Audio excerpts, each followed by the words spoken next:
Hi, I'm Derrick Jensen. This is Resistance Radio on the Progressive Radio Network. My guest today is Jonathan R. Latham, Ph.D. He's co-founder and executive director of the Bioscience Resource Project and the editor of Independent Science News. Dr. Latham is also the director of the Poison Papers Project, which publicizes documents of the chemical industry and its regulators. Dr. Latham holds a master's degree in crop genetics and a Ph.D. in virology. He was subsequently a postdoctoral research associate in the Department of Genetics, University of Wisconsin-Madison. He's published scientific papers in disciplines as diverse as plant ecology, plant virology, genetics, and genetic engineering. Dr. Latham talks frequently at international events and scientific and regulatory conferences on the research conducted by the project. He's written for Truth Out, MIT Technology Review, The Guardian, Resilience, and many other magazines and websites. Today, we talk about the transformation from family farming to conglomerates. And so first off, thank you, as always, for your great work in the world. And thank you for being on the program. Well, thanks to you, Derek. So today I would like to talk about there is yet another threat to small farmers worldwide and more encouragement by governments for centralization and conglomerations taking over family farmers. Can you talk about that? Yeah, for sure. It's a fact that family farms have been disappearing in the U.S., but also in pretty much every other country in the world. Peasant agriculture is basically considered to be expendable by policymakers, as far as I can see. I remember going to a talk at Cornell, and there was a speaker. Somebody stood up in the audience and basically said, well, these small farmers, these peasants, they're going to disappear anyways. What's the harm in just exacerbating that disappearance, right? And this guy's an economist, and his background is basically the Rockefeller Foundation, the World Bank, and Cornell University, right? So that is the mindset of many, many people who work in the policy world of agriculture. And so, what you have is a situation where these small farms are disappearing, and there's a whole diversity of reasons for that, at least on the surface, right? So the surface reasons are things like, when you deal with the bureaucracies of the people like the USDA, which you need for permits, which you need to apply for subsidies, which you have all kinds of dependencies on. There's economies of scale. If you're farming at 10,000 acres, then you apply for one permit to do something. And the same thing if you farm on 10 acres. So it takes much more time to basically interact with these bureaucracies. But there are also other ways in which small farms are discriminated against. For example, subsidies are often paid by the bushel that you produce or by the acre that you have. So what happens is people who have 10,000 acres tend to get a lot of subsidies, and people who run small, highly intensive horticulture operations or small animal operations tend to get fewer or no subsidies because the amount that's being offered is often minimal, or it's not designed around the crops that they grow, for example, or the animals that they grow. And so these kinds of farms tend to be, at a disadvantage in that kind of a setting. And so you've got all these ways, and we'll talk about more, when we get to discuss the article. But there are all these ways in which bureaucracies can and do discriminate against small farmers, and it has to do with, we can get into the reasons, but one of them is this expendable nature kind of myth, if you like. But there are others too, and maybe we can discuss them in a second. Wait, who was the Secretary of Agriculture, I believe it was, back 30 years ago? A famous line was, "Get big or get out." Yeah. That was Earl Butz. Yeah. The 70s. Is that Nixon? I think that was the Nixon era. My memory's a bit hazy, but it was definitely Earl Butz. Yeah. And there's been the mindset. The small farmers are expendable is the same thing as the get big and get out. But basically what that does is depopulate the countryside. And is that what you want? So, do you want to talk about more means by which big ag is encouraged, or do you want to talk about the specific article that made me write to you? Yeah, maybe let's talk about the article first as a kind of launch pad for this. Okay. I mean, the specifics of this have to do with France and the fact that, you know, because of concerns, some real and some a bit faux, of animal diseases, right? So you've got diseases coming up like African swine fever and bird flu, and you've got these diseases circulating in these in livestock, and so in these livestock, and so this includes, people who are duck farmers, people who are chicken farmers, people who are pig farmers, people who are cattle farmers. You've got these diseases circulating that have kind of become a bit global, and the countries are being encouraged to by people like the FAO, the Food and Agriculture Organization of the UN, to basically regulate the basically increase biosecurity, right? So biosecurity is stopping these pathogens replicating on farms, measuring the spread of these pathogens and trying to restrict them. And so they come up with ideas like, that there are a whole set of things that a farm can implement, like tall fences, or removing ponds, or keeping, having ways of keeping out animals by using pesticides that farms can use, and then they require inspection processes and so forth. And this is the way you get your permit. But in order to implement these things, you have to, it's much easier to implement a high security fence if you are not, moving your animals around. So it favoritizes farms doing certain methods of animal rearing. And those methods of animal rearing tend to be intensive, keep animals very close together in sheds and so forth. And, many people think that those are the conditions under which diseases are actually developing. This is why we have these globalized pathogens that are moving all around the world, like African swine fever and bird flu. Many people think those intensive conditions are the reasons why these animals are becoming, why these viruses especially are becoming, kind of endemic in farm populations.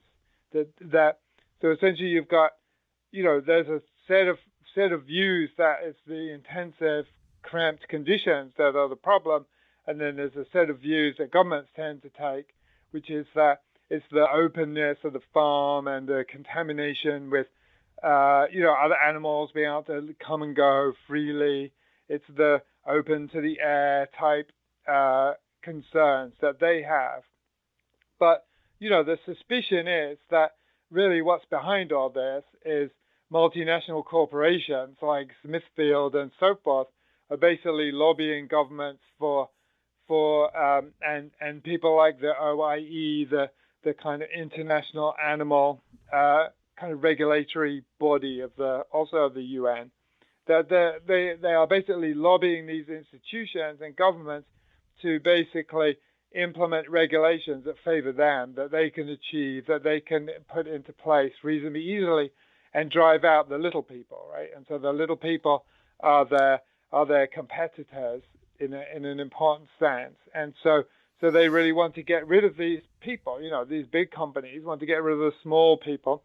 And so this is really competition by other means, is the expectation, is the understanding of many people. And the governments would deny it, and the companies would deny it, and so forth. They would say that these regulations are science-based, that these regulations are rational, that they are, they make perfect sense. But often the science is not there, and so that you can kind of call them out. You can point out that often the science is either lacking or is just very weak. It doesn't justify these kinds of changes. So this is the basic issue that the article raises, So it applies to prevention of H5N1, for example. And so you have this, and this situation is going on all over the world, right? So you've got, especially it applies to like poultry farmers in countries, like in different parts of Asia, where often people keep just a few animals. We're not very long ago that every household had a few chickens or maybe a cow in the basement or whatever. And so there's many countries where those conditions still exist. And so those are the competitors that these big operations see. And so the livestock and the intensive systems are being built out in places like Thailand and places like China, massive operations that are basically displacing the family farms and the peasant farms and the workers who have a chicken in the backyard or whatever. This kind of thing is being steadily made illegal. So thank you for all that. And before we go on, let's mention the name of the article itself, which is The Biosecurity Myth That's Destroying Small Farming. And the author was Lucille Leclerc. I just wanted to give her credit for all that because I think it was a really important article. And can you come back to a point here and just, you made it, but I would like for you to make it again because it just seems so incredibly counterintuitive to me. In the article, it says, the underlying idea is that the spread of viruses is limited when animals are reared in closed buildings or behind fences that prevent contact with wild species that could transmit pathogens. I mean, you made this point, but can you make it again? Because it just seems so crazy to me to suggest that confining animals in a small space where they often end up standing in their own poop. They don't have access to open fields. They don't have access to sunlight. They don't have access to any of this. This is completely counterintuitive to me to suggest that would be that would be preventative of disease when everybody knows that when you pack humans or non-humans tight into a space, that is one way. I mean, everybody knows that when kids go back to school in the fall and they're stuck in a building all day together, that everybody, including teachers, gets sick within 2 weeks. Yeah. But I mean, this is a world in which black is white, right? You can design scientific studies, when everybody wants the same conclusion, then basically, anybody who produces scientific research that implicates, big farms in the spread of all this flu and exonerates small farms, is going to be in super big trouble. I mean, we had a classic example was, we had at Cornell, right? I don't work at Cornell, but I knew this person. He is a researcher, and he showed that if you feed cattle hay for like 6 days before you slaughter them, you can reduce the amount of E. coli in their gut. So E. coli is a big pathogen that contaminates the meat supply and is responsible for a lot of deaths every year. If you feed those animals for 6 days with hay, you can basically reduce the amount of E. coli in their gut by 99%. So basically, you just totally reformulate their diet. You give them the hay, which is kind of natural to these animals, whereas feeding them high protein corn is not natural. You basically create all these problematic conditions in their gut. So it's like, it's great for building them up, but it's not all good for their health. It's not good for their guts. It's not good for the meat at the end of the day. So you've got this, a really simple solution. But when he published a paper showing that you could do this, everybody was excited. We can cure the E. coli problem just with this simple fix. The meat industry, the cattle industry basically went ballistic, and his career was destroyed. And so, like, you've got these, very simple conclusions that people can make, but they're not being made by the scientific system, by the academics, because they fear the cattle industry, they fear the pork industry, they fear the big players in all this, and so the right conclusions are not being made, and partly this is a product of corporate lobbying, and partly this is corporate influence at universities and so forth. So can we put this in the context of this biosecurity in the context of a 100-year history, or at least 80-year history of destruction of family farming? And I want to tell one story real quick, which is that in the 90s, I was involved in a working group of small farmers, organic farmers, and animal rights activists for more humane farming. And the focus of this group was really, in many ways, to oppose the organic standards that were being imposed by the U.S. government. And that can sound contradictory because these were organic farmers. But what happened was the United States put in place these bureaucratic rules that were almost impossible for small organic farmers, 10 acres, like you said, to fulfill. They would have to spend money they didn't have in order to pass these tests that were, in many ways, unrealistic. And and on the other hand, big corporations or medium-sized places could afford these. And so we're telling the same story that's been told many times before. So can you talk about that larger context more? You talked about it at the beginning, but can you go back to it and give some more examples? Yeah. I mean, it's so obvious that these small farms are disappearing, and it's so obvious that the bureaucrats, especially the USDA, is uncomfortable with these small farms. And I think there's many aspects to this problem. One is that bureaucracies tend to be bullies. They have these laws, these regulations that are ostensibly very concrete and very, hardwired, if you like. But really, there's all this wiggle room, and they can afford to be very, they can either choose to be very officious in the way that they implement these rules, or they can be very lackadaisical and fail to enforce them. And this is, we have a saying in England: enforcement is 9/10 of the law.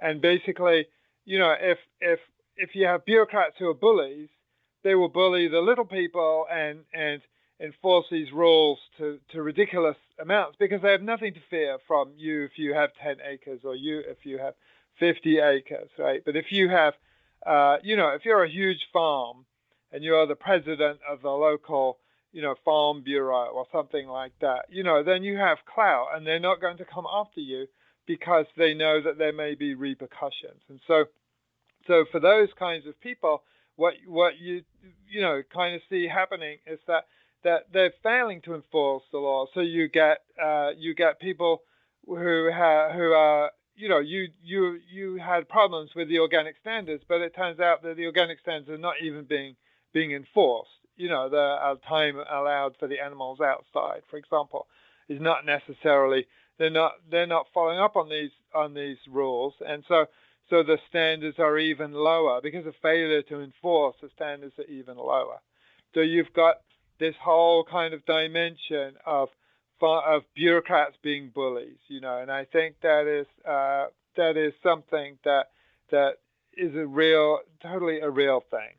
Then you've got the issue of, the sort of Jeffersonian sort of small family farmer version of democracy, right? So the kind of the ideal, participant in a democracy and in some people's view was, and some people's still is somebody who owns a small piece of land who basically is not, for example, an employee of someone else. So we have a problem in our democracy with that, the fact that most of your time is owned by someone else. But at the same time, if you live in a community and they find out that you vote for the wrong person, your employer can potentially fire you, right? So you have basically, the workers have basically, potentially at least, a dependency on their employers. And historically, that relationship has been used to support, Republicans and people who are establishment figures in power. And so the kind of, Jeffersonian ideal of democracy has been that the only person who can really exercise a free vote is somebody who owns their own land, who can't be fired, who has basically recourse from the to is that in a sense outside the power of the state. So the state, if you're an employee, if you're potentially dependent on welfare, if you're potentially dependent in all these ways because you live in a city, because you have a job, because your income is dependent on exchange of money, for example, as opposed to barter. These are all things that influence your power under the state. And so, bureaucracies and especially, governments, they fear peasants, right? They fear people who have the power to basically look after themselves. And even when they don't have the individuals don't have power to look after themselves, they can look after each other. The peasants form communities, they form associations, they form, and they foment revolutions sometimes. You have, in India, you've had millions of people going on marches against GMOs or against, policy regimes. You've got this whole long history of peasants being revolutionaries in a way that union people, for example, had difficulty doing. And that's because of the sort of fundamental relationship between somebody who belongs to a state, who's in a state, who owns land. Their relationship to the state is fundamentally different from a person who doesn't own land. And this is something that doesn't get discussed much, but it's totally an important thing. And governments, understand that the people who own their own land are recalcitrant to government, if you like. And so they would basically like to get rid of them. And so this is part of the story of getting rid of small farms. It's like there is a power issue. And the very last thing has to do with, especially in developing countries, the developing countries, agriculture is the economy in many, historically. And so the economy basically runs on, I grow a sausage and you grow corn, and we get together in the market and we swap corn and sausage, and we can potentially even just bypass the taxpayer. We can bypass any regulatory system. And it's difficult, for example, under those circumstances, for governments to collect money, right? So one of the theories of the origins of civilization is that civilization basically could occur when farmers could grow grain, and the government could basically take that grain away from the farmers, and the farmers couldn't hide it from them, right? It's difficult for the farmers to hide the grain. And so the government can basically exercise power over the people in its jurisdiction, because of the fact that the government can take the grain, store the grain, distribute the grain, and basically be the power broker in the system. When you have societies which, for example, depend on roots, right? So you've got, for example, in Africa, many societies, the carbohydrate source is cassava. If farmers grow cassava, they can just leave it in the ground all year, and it's difficult for the government to basically, to ensure that at harvest time, which in cassava can be any time you want to pull it up. The difference with grains is that with grains, you can there's only one harvest season, right? So the government just has to come once a year after the harvest season to collect its grain. So in the case of, roots and tubers and potatoes and so forth, the peasant farmers can basically hide their produce from the government. So the government doesn't have the power over those people. So you've got this whole kind of system of power relations that is very much historically dependent on how much physically the farmers can basically isolate themselves from the government and form communities, mutual communities, and exchange labor, exchange goods. Excuse me. That the government basically can't excuse me, I'm getting a frog in my throat. But the governments can't control that, and so this is a continuation of that story. The elimination of small farmers is kind of the death knell of that form of bureaucracy. Democracy, not bureaucracy. Another example of all this, and you and I chatted about this very briefly before we started recording, is I just, within the last few days, finished writing a book on how marijuana legalization is not really about, quote, freeing the weed, but instead has been a transfer of wealth from family farmers to big conglomerates, because I live in Northern California, and it was the exact same thing as every single thing you're talking about, where there were no major barriers to entry. A person could start their own small grow for less than $10,000. And if it was outdoor grow, you could start it for $100. And that's something people can do. But an attorney told me that if you don't have $250,000 cash, don't even bother trying to get into the legal market.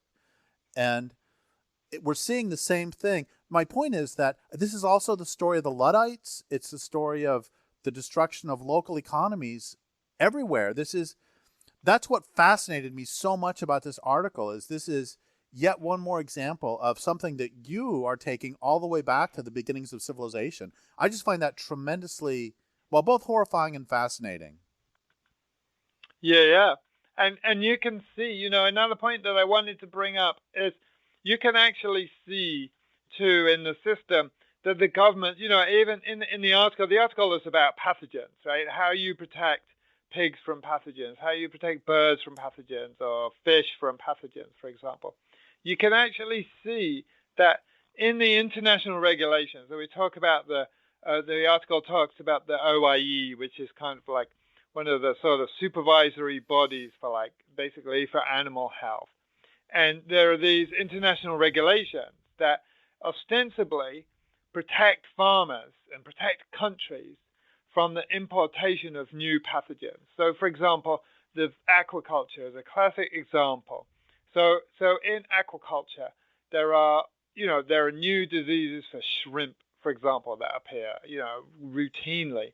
New diseases of salmon, for example. New diseases of every time a new animal starts being farmed, tilapia or whatever it is, when a set of new diseases arise, right? Imagine that tilapia comes from China, and you start they start farming it in China, and then somebody just learns how to do it, and they think, I'll do it in the US where there's no diseases, and all of a sudden diseases start appearing in tilapia because there are naturally occurring diseases that are capable of infecting tilapia, but didn't infect tilapia because there was no tilapia, because of the conditions, the cramped conditions and so forth, these diseases arise, and then when the disease arises in the US, then it spreads back to China again, right? If you don't have the right export controls. So to prevent this international spread of diseases through aquaculture, for example, there are regulations that are ostensibly, treaties, international treaties signed by governments, which are basically to protect, if you think there's a new disease in China of bees or of fish, then you can basically say, we don't want to import any fish from China or any bees from China because that might bring in a disease. But what's interesting about these regulations is that although ostensibly they are intended to protect farmers, what you see is the actual wording, the actual implementation, the actual way that these things have to be done is that it protects the exporter and not the importer. And that's the exact reverse of what you actually want, right? The whole point of the ostensible point is to protect the importer because the importer might receive the disease that they don't want. But the standard, for example, of identification of a new disease is that you have to verify it in a whole bunch of different ways. You can't just say, we think China's got a fish disease, we're going to block their fish. You have to prove that China has the fish disease, and you have to do it, and it has to go through committees, and there's a whole lengthy process that you have to go through, and there's no incentive on the exporter to provide, no requirement or incentive on the exporter to provide the information that they have a new disease. So what that means is the system is loaded in favor of the exporter. So what that ultimately tells you is that governments don't care about these illnesses. So you've got the spread of bird flu, you've got the spread of African swine flu fever, rather. You've got the spread of all these diseases. And although governments say that this is they have a huge concern over these things, not only because they'll affect their livestock industry, but because they will also affect, potentially end up infecting people, right? So people can catch these flus and fevers and so forth. So, and there's a concern, there was a concern at the beginning of the coronavirus, so this is a virus that come from farms. You've got the concern that these diseases will spread from the farms, either to the farmers or to the workers on the farms, and then those workers on the farms will infect their families, and so on and so forth. And all of a sudden, you've got a new disease. This is their ostensible concern. But when you see how they enforce and implement the regulations for protecting their industries and their people from the animal industries from the disease, you see they don't actually care. Right, so they're not interested, and the suspicion is that many of these farm industries, meat industries, animal industries, especially this applies to, that in many ways they quite like this situation of high diseases because firstly it influences their, they have leverage on governments, it captures the interest of governments, but also they can apply, they basically have the solution, what they consider are the solution, which is, pesticides, antibiotics, antivirals, vaccines. They figure they can deal with these issues, right? And I would say they can't deal with these issues, and they're failing to deal with these issues, but they have the mindset that they can. And so, you've got this, really ugly kind of collection of ideas and scientific, pseudo-scientific reasoning and reductionism that is basically causing all these industries to develop this huge backlog of diseases and background level of diseases that are really coming back to bite us. Well, thank you for all that. And you earlier talked about the importance of the destruction of democracy, really, through centralization of food supply. And can you talk for a moment about a bit more about that? I'm thinking of it. It seems absolutely insane. It seems to me that if we learn one lesson from the economic shutdown from COVID, that this lesson should be the importance of relocalizing food supply, and not just because of COVID, but because of everything. That at one point, people who ran countries understood the importance of local food security for national security, and in this increasingly globalized economy.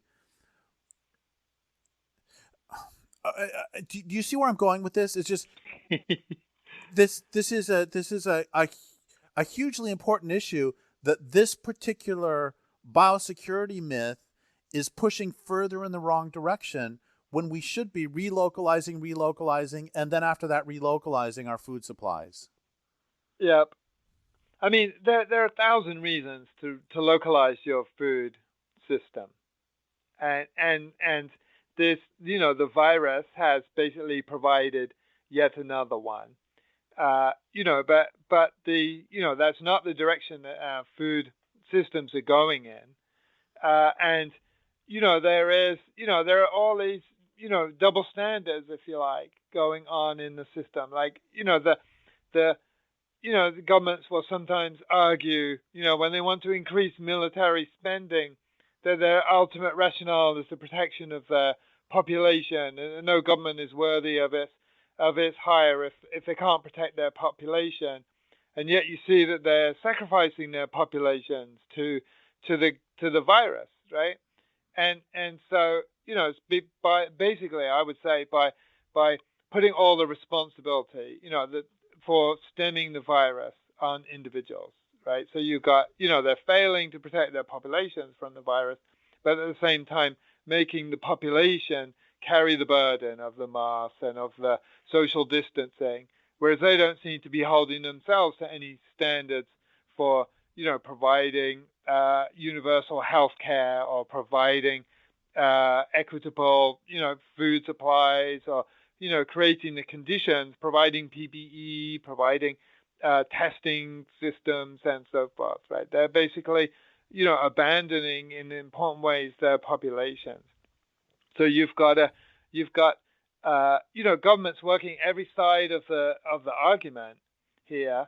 And a really obvious one, like you say, is having local food supplies. It's kind of, to me, it reminds me of the Swiss argument for the military. Like the Swiss have their military where basically everybody has a gun and everybody has a unit that they join, but basically it's a defensive military system. They don't really have tanks, they don't have warships, they don't have missile systems. They just have a purely defensive form of the military that is basically it's hard to exploit, right? It's hard to economically exploit, because you've got there's nothing in it for a corrupt politician, right? You just got people with guns and a hierarchy of officers, and it only becomes deployed at the time of a war, right? So the self-sufficient food system is kind of the same. Like all the arguments are in favor of it, from health and safety to local control to ecological to climate ones to democratic ones.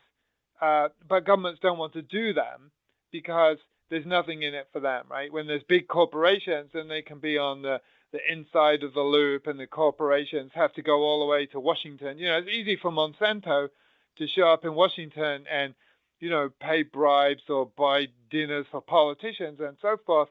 But if we want to go to Washington, right, to lobby on behalf of our farm or our community or whatever, we got to fly 5,000 miles, and we don't have a permanent office, and we can't afford to get there, and so on, and we can't afford the time out, and all this kind of stuff. So, like, this is at bottom, you could argue that this is simply a question of corruption, and that this is something that is the failure to localize our food system, the delocalization of our food system, is really a very fundamental problem for our society, and that's the argument that I would make. There's so many good reasons to localize food systems that the Bidens of this world don't want to do it because they're not actually in favor of any of those good reasons. They have, they have their own agenda that the food system really exposes in many ways. So I want to read a few lines from this the article that prompted this interview, and these were some of the most heartbreaking lines in the piece, I thought. The first sentence is, I think, the most heartbreaking for me. Just 1 pig in 20 in France is outdoor reared. Well, first off, that's completely horrifying. And then they talk about one particular pig farmer, a woman, I'm going to butcher the name, Labornier.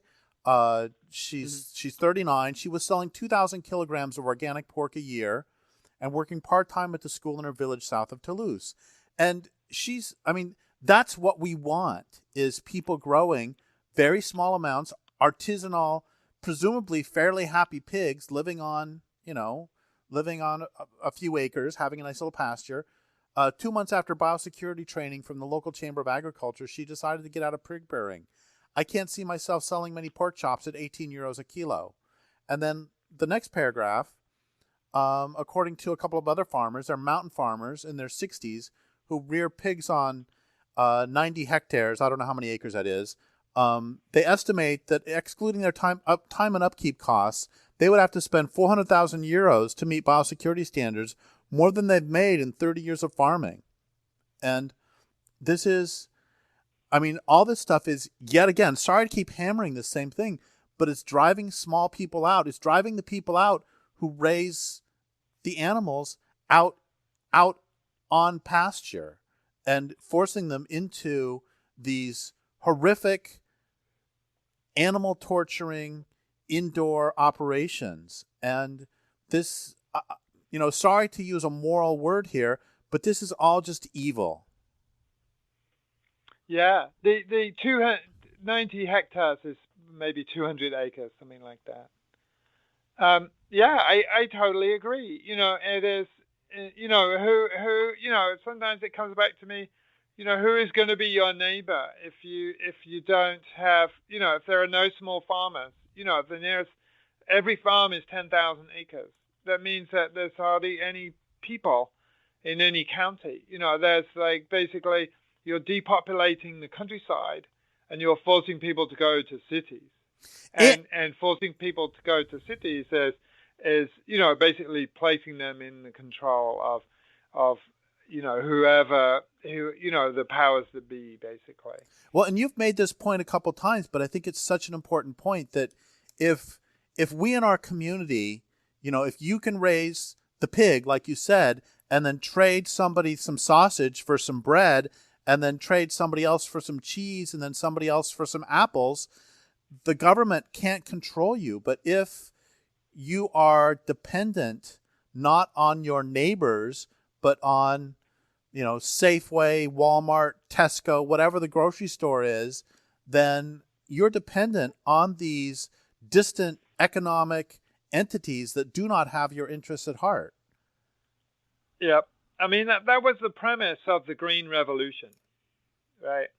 So the Green Revolution was started by the Rockefeller Foundation in Mexico in the 40s, and they're basically oil-based wealth, right? They could see perfectly well that if you have peasant farmers in Mexico, so it's all kind of conceived in Mexico with wheat, that basically if you have these peasant farmers who grow their own fruit, bottle their own fruit, consume their own fruit, grow their own wheat, bake their own bread, make their own tortillas. There basically is nothing in that model for the oil industry, right? But if you can drive them out of business and send them to the cities where they have to buy soda and fast food and street food and so forth, then all of a sudden the oil industry has a business model, right? So there's this was the basis of the Green Revolution, right? When they imposed all their ideas on Mexico in the 1940s about how you have to produce more wheat and you have to produce more corn and so on and so forth, it was totally done on false premises because they claimed that Mexico had food shortages, right? And that Mexico was a hungry country and so forth. But actually, the truth of it all was that Mexico was exporting food to the U.S., right? It had food surpluses. So the ultimate rationale for it was food shortages, and it was based on a lie. But it's clear, historically, there's a nice book on this, and I'm forgetting the author's name, but it's called The Hungry World. And it's basically about the origins of the Green Revolution and how it was based on this exact idea. Which again we see magnified by NAFTA, magnified every step of the way. The point I'm trying to get to is that this latest rule is simply, or this latest claim is simply the latest step in an ongoing process. Well, that, as you said, has been going on for several thousand years, but has really kicked into gear in the last 80. Yeah, yeah. So we have about 5 minutes left, and a couple questions. One of them is, what do you want people to do with this particular information?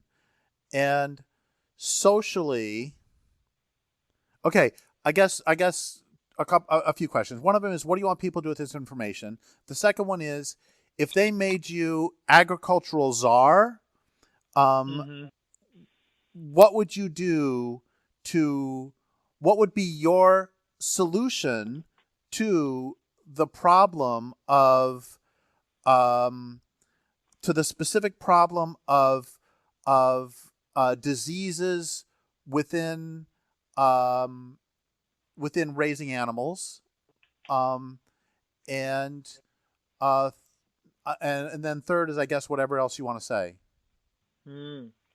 So, well, I mean, the very simple thing that most people, anyone can do with this article is share it.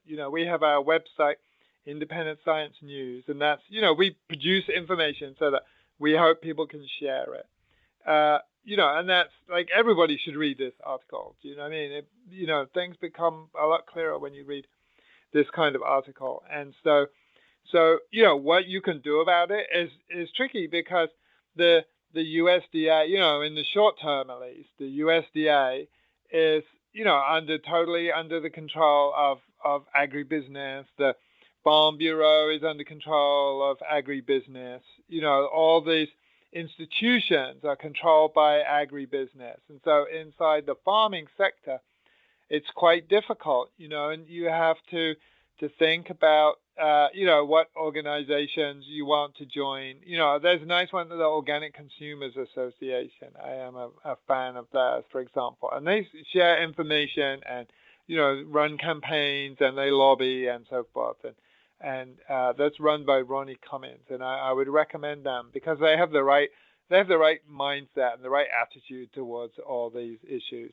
And Ronnie would give a very similar interview, I think. But if I was ag czar, there's some real simple things that can be done. You can really discourage import and export of food.